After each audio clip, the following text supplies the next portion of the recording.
Assalamualaikum warahmatullahi wabarakatuh. Kembali lagi bersama kami, Saksi Misteri. Di video kali ini, saya akan menceritakan sebuah kisah misteri tentang pesugihan kandang bubra. Kisah ini diangkat dari seorang narasumber yang dimana nama dan tempat sudah kami samarkan agar menjaga dari hal yang tidak diinginkan di kemudian hari. Tapi sebelum masuk ke ceritanya, jangan lupa ambil posisi yang paling nyaman dan bunyikan tombol lonceng notifikasinya. Dan cerita pun dimulai.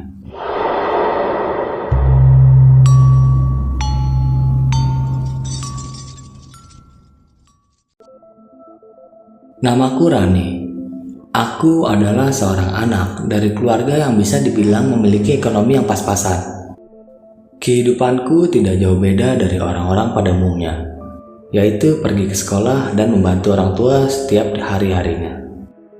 Namun sejak lulus sekolah SMA, keinginanku untuk melanjutkan pendidikan hingga ke perguruan tinggi akhirnya sirna. Karena selain tidak adanya biaya, saat itu anak-anak di kampungku jarang sekali melanjutkan pendidikannya. Mungkin hal itulah yang akhirnya membuat orang tuaku enggan mengabulkan permintaanku untuk melanjutkan pendidikanku ke jenjang yang lanjut. Oleh sebab itu, akhirnya aku pun dengan terpaksa harus tetap tinggal di rumah sambil kesana kemari mencoba melamar pekerjaan. Dan singkat cerita, ayahku pun meninggal dunia. Sejak ayah meninggal, kini aku hanya tinggal berdua dengan ibuku dan melanjutkan kehidupanku yang semakin berat saja. Tapi nyatanya, Tuhan berhendak lain. Selang beberapa tahun setelah ayahku meninggal, ibuku akhirnya menikah lagi dengan laki-laki yang terbilang cukup kaya dengan segalanya yang dia punya. Bahkan waktu itu pun, aku langsung dibiayai untuk kuliah di luar kota. Selama kuliah, kini aku jauh dari orang tuaku. Bahkan bisa dikatakan, aku sangat jarang pulang ke rumah. Bila liburan tiba, waktu kuhabiskan hanya tinggal di kos bersama teman-temanku yang kebetulan berasal dari kampung-kampung yang juga jauh dari kota, di mana kita menempuh pendidikan ini. Hingga akhirnya, waktu itu pun tiba. Waktu itu aku memasuki semester 3. Aku tiba-tiba mendapat kabar jika ayah tiriku jatuh sakit. Berita ini kudapatkan dari salah satu rekanku yang kebetulan berasal dari kampung yang sama. Mendengar hal itu, tanpa pikir panjang, akhirnya aku pun langsung pulang ke rumah. Sesampainya di rumah, tentu saja aku langsung diajak ibuku untuk pergi melihat ayahku, yang ternyata sudah ada di rumah sakit sejak beberapa hari yang lalu. Ayahmu sakit parah, nak. Ibu tiap hari tidur di rumah sakit ini. Ibu pulang hanya sekali untuk ganti baju, ucap ibuku yang sambil terus melihat ke arah ICU tempat ayahku berbaring. Ibu sendirian, Bu? Tanyaku. Iya, nak, tapi kadang ada saudara-saudara ayahmu yang datang ke sini, jawab ibuku. Ya udah, kan sekarang ada Rani. Habis ini Rani temenin, sahutku. Jangan, nak, kamu tidur di rumah saja ya. Bantu ibu bersihin rumah dan cuci baju-baju kotor. Rumah sangat berantakan karena nggak ada yang ngurus, jawab ibuku. Oh iya, Bu, jawabku sopan. Mulai nanti malam, kamu tidur di rumah dan libur dulu kuliahnya ya, sampai ayahmu sembuh, jawab ibuku. Setelah seharian aku menemani ibuku di rumah sakit, akhirnya malam itu, aku pun langsung pulang ke rumah ayah tiriku, sesuai arahan yang diberikan oleh ibuku. Masih sangat teringat jelas di kepalaku, malam itu adalah malam pertama kalinya aku tidur di rumah itu. Entah kenapa suasana rumah malam itu sangatlah panas sekali. Padahal selain rumah ini besar, letak rumah ini sebenarnya tepat berada di ketinggian. Hal itulah yang membuat aku sempat berpikir, kenapa suhu di dalam rumah ini bisa panas seperti ini. Tetapi karena rasa lelah setelah beraktivitas harian, aku pun akhirnya memejamkan mata. Namun sayangnya, belum sampai aku tertidur pulas, malam itu tiba-tiba aku mendengar suara yang sangat aneh yang berasal dari kamar mandi rumah ini. Benar, malam itu aku mendengar dengan sangat jelas sekali, seperti ada suara orang yang sedang mandi. Suara tersebut terdengar jelas dari kamarku, yang memang terletak tepat di atas kamar mandi tersebut. Biur, biur, biur. Suara tersebut semakin lama semakin terdengar sangat jelas di telingaku. Mendengar hal itu, badanku yang sebelumnya lelah dan sangat ngantuk, tiba-tiba seolah menjadi segar kembali. Seluruh tubuh seketika merinding dengan jantung yang berdetak semakin cepat. Mengingat hanya akulah yang malam itu ada di rumah itu. Dan tidak berhenti di situ saja. Setelah beberapa lama aku tidak mendengar lagi suara mandi tersebut. Waktu itu tiba-tiba aku mendengar suara langkah kaki seseorang yang terdengar berjalan pelan ke arah kamar kosong yang ada di sebelah kamarku. Karena aku sempat berpikir jika ada orang lain selain aku yang ada di rumah ini, aku pun memberanikan diri untuk melihat keluar kamar demi memastikan jika semuanya baik-baik saja. Ketika aku membuka pintu kamar, malam itu aku memang tidak melihat siapapun. Seluruh lampu di rumah ini masih dalam keadaan mati, dengan suara detak jam dinding yang seolah menjadi saksi betapa mencekamnya keadaan di malam itu. Setelah aku tidak melihat adanya siapapun di sekitarku, aku pun mulai berjalan menuruni tangga untuk memastikan keadaan di lantai bawah, sambil kembali mengecek semua pintu yang ada di rumah ini. Sesampainya aku di lantai bawah, pandanganku teralihkan oleh piring-piring dan gelas yang ada di meja makan, yang tiba-tiba terlihat rapi dengan keadaan yang masih basah, seolah baru saja dicuci oleh seseorang. Melihat hal itu, aku pun langsung yakin jika ada orang lain di rumah ini selain aku. Halo, halo, ada siapa di rumah? Teriakku. Setelah beberapa lama aku berteriak dan tidak kunjung mendapatkan jawaban, aku pun langsung menyalakan semua lampu yang ada di rumah ini, sambil berjalan keliling sambil sesekali berteriak. Bahkan malam itu, aku juga sempat keluar rumah menuju pintu gerbang untuk melihat siapa tahu memang ada orang yang baru keluar dari rumah ini. Jangan-jangan maling, pikirku dalam hati, sambil melangkahkan kakiku ke gerbang depan. Sesampainya di gerbang, aku kembali merasa kebingungan dengan keadaan malam itu yang semakin tidak bisa dijelaskan. Bagaimana tidak, gerbang rumah ini tetap dalam keadaan terkunci rapat dengan gembok besar yang memang masih tertancap kuat. Namun waktu itu pandanganku lagi-lagi teralihkan dengan adanya sesajen yang terlihat baru, tepat berada di salah satu sudut yang tidak jauh dari gerbang rumah ini. Melihat hal itu, tubuhku langsung gemetar dengan keringat yang perlahan bercucuran tidak karuan. Dan belum selesai aku memastikan isi sajian tersebut, tiba-tiba aku mendengar suara tertawa cekikikan dari arah dalam rumahku. Mendengar hal itu, tentu saja aku langsung menoleh ke arah rumahku, tempat di mana sumber suara tersebut kedengar. Setelah aku menoleh ke arah rumah, malam itu aku sangat terkejut bukan main, karena malam itu aku melihat dari kejauhan. Di dalam rumahku, terlihat ada perempuan dengan rambut panjang yang tidak beraturan, seolah sedang mengawasiku dari dalam rumah. Perempuan tersebut benar-benar terlihat mengawasiku. Sejenak kemudian, ia berjalan ke arah samping ruangan yang saat itu tidak bisa lagi kulihat, karena terhalang oleh pintu. Melihat hal itu, aku pun langsung terkejut setengah mati sambil berteriak, "Hei, siapa kamu?" Teriakku sambil berjalan cepat kembali ke dalam rumah. Setelah sampai di dalam rumah, aku terus berjalan ke arah lantai 2. Karena waktu itu, aku masih sempat melihat perempuan tersebut berjalan naik tangga ketika aku sampai di depan pintu rumah. Melihat hal itu, aku pun semakin mempercepat langkahku sambil terus berteriak tidak karuan. "Hei, berhenti! Mau apa kamu? Hei, siapa kamu?" teriakku. Tapi anehnya, ketika aku masih sampai di tangga, aku sangat terkejut bukan main, karena saat itu aku melihat perempuan tersebut berjalan masuk ke dalam kamarku. Dan dengan perasaan yang semakin tidak karuan, aku pun menyusulnya ke kamarku sambil masih berteriak memanggil-manggil perempuan tersebut. Namun sesampainya aku di dalam kamarku, lagi-lagi aku tidak menjumpai perempuan tersebut.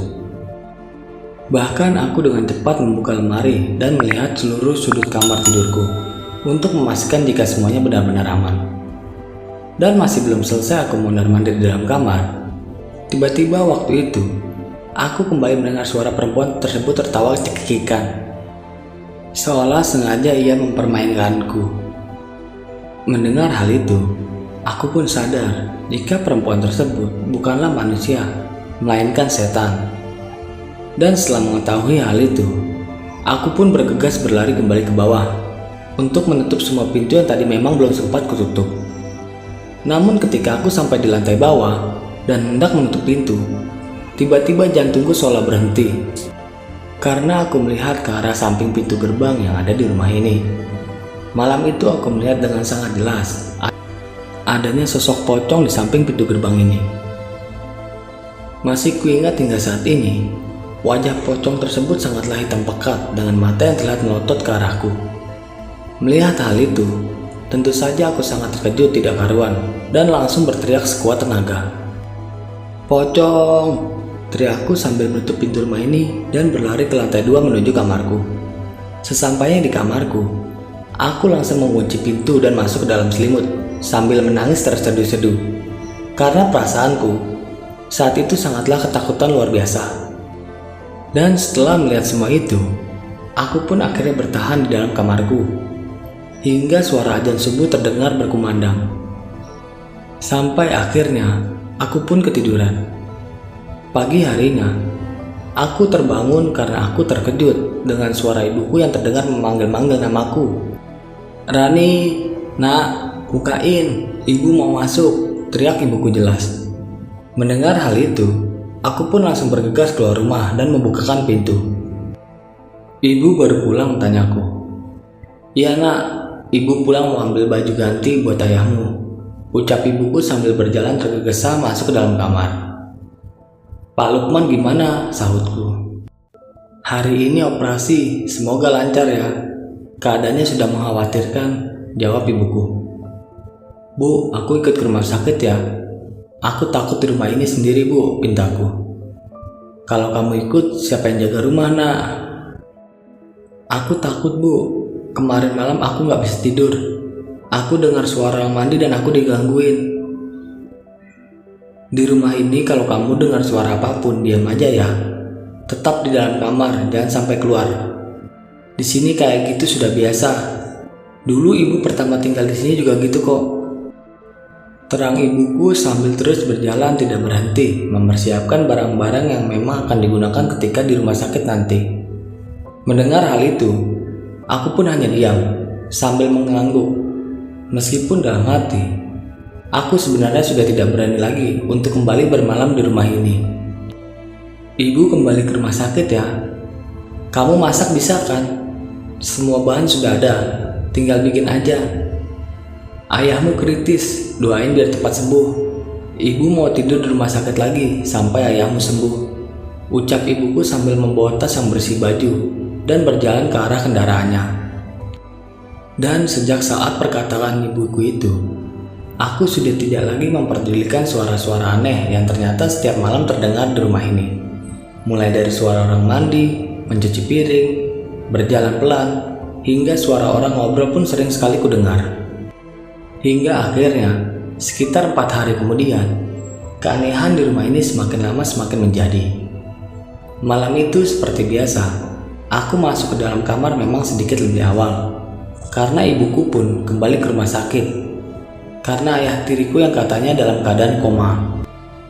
Dan dengan tetap mengingat pesan ibuku untuk tidak pernah keluar kamar, aku pun setelah sholat isya langsung mengunci semua pintu dan langsung masuk ke dalam kamar tidurku. Sekitar pukul 11 malam, waktu itu tiba-tiba aku dikejutkan dengan suara pintu kamarku yang diketuk dengan sangat keras, seolah memang sedang membangunkanku dengan suara yang sangat tidak beraturan. Tok tok tok tok, tok tok tok tok.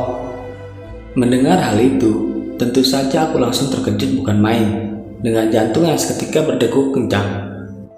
Dan dengan masih tetap berusaha untuk tidak membuka pintu, malam itu aku duduk ketakutan di sudut kamar dengan air mataku yang memang sudah kembali bercucuran. Namun sayangnya, tidak berhenti di situ saja. Suara ketukan pintu tersebut terdengar kembali dan berulang-ulang.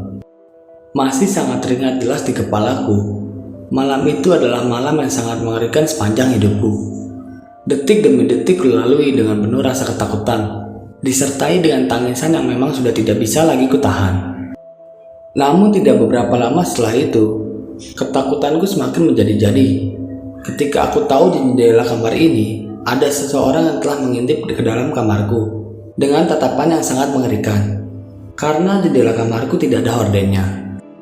Sosok tersebut memegang kaca jendela kamarku sambil meletakkan kepalanya tepat di belakang kaca, layaknya orang yang memang sedang mengintip seseorang. Rambutnya acak-acakan dengan seluruh wajah yang berwarna hitam, membuat aku tentu saja langsung lari keluar kamar, karena aku merasa saat itu sudah tidak lagi dalam keadaan aman. Ketika aku keluar kamar, aku sempat bingung mau kemana. Namun karena saat itu hanya kamar orang tuaku lah yang terlihat tidak terkunci. Tanpa pikir panjang, aku pun langsung memasukinya dengan harapan ketika aku berada di dalam kamarnya, aku bisa merasa lebih tenang. Sesampainya di kamar orang tuaku, aku memang langsung mencium aroma bunga sedap malam yang langsung menusuk hidungku. Aroma tersebut tercium kuat, meski aku sebenarnya juga sempat kebingungan karena aku sama sekali tidak melihat adanya bunga tersebut di dalam kamar ini. Dan tanpa memperdulikan hal itu, aku pun langsung mengunci pintu dari dalam dan menyalakan lampu agar ruangan ini terlihat lebih terang. Setelah lampu nyalakan, saat itu aku bisa melihat seluruh isi kamar orang tuaku. Waktu itu aku melihat adanya 2 gelas yang berisi minuman yang kuduga kuat salah satunya adalah kopi, ditambah dengan dupa dan bermacam-macam bunga, membuat aku saat itu sangat yakin jika semua itu adalah sesajen. Dan yang paling membuatku heran, sesajen tersebut terlihat baru dengan kopinya yang saat itu masih terlihat mengeluarkan asap. Dan belum selesai aku merasa kebingungan, tiba-tiba pandanganku lagi teralihkan dengan adanya kotak putih yang ada di bawah ranjang ibuku. Kotak tersebut sangat mencurigakan, karena selain dibalut dengan balutan kain yang berwarna putih, waktu itu kotak tersebut beraroma parfum wangi yang sangat kuat. Melihat hal itu, aku pun langsung menduga jika orang tuaku sudah bersekutu dengan setan. Dan tanpa lama-lama lagi, aku pun langsung membuka isi kotak tersebut dengan perasaan yang sangat kecewa. Seingatku, isi kotak tersebut adalah keris, kaca, jarum, dan benda-benda lain yang memang tidak bisa aku sebutkan.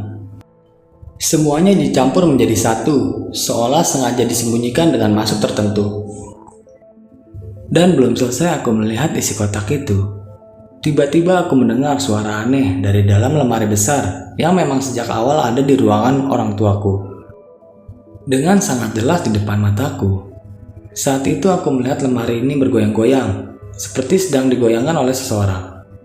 Melihat hal itu, tentu saja aku langsung berteriak sekuat tenaga karena ketakutan. Melihat semua itu, tentu saja aku langsung keluar dari kamar orang tuaku dan berlari ke lantai bawah agar aku bisa segera keluar dari rumah ini. Dan setelah berusaha keras untuk menyelamatkan diri, akhirnya aku pun bisa keluar dari rumah itu dengan cara memanjat pintu gerbang. Sesampainya di luar rumah, aku terus berlari ke arah jalan raya sambil sekali berteriak minta bantuan. Dan singkat cerita, akhirnya aku pun pergi menuju masjid, karena saat itu aku tidak berhasil menjumpai satupun orang yang ada di kampung tersebut. Sesampainya di masjid, aku hanya diam dengan keadaan yang masih gemetar tidak karuan. Dan hingga akhirnya, waktu sholat subuh pun tiba. Pagi itu tentu saja, mulai ada beberapa orang yang datang untuk melaksanakan sholat berjamaah di masjid yang kudatangi ini.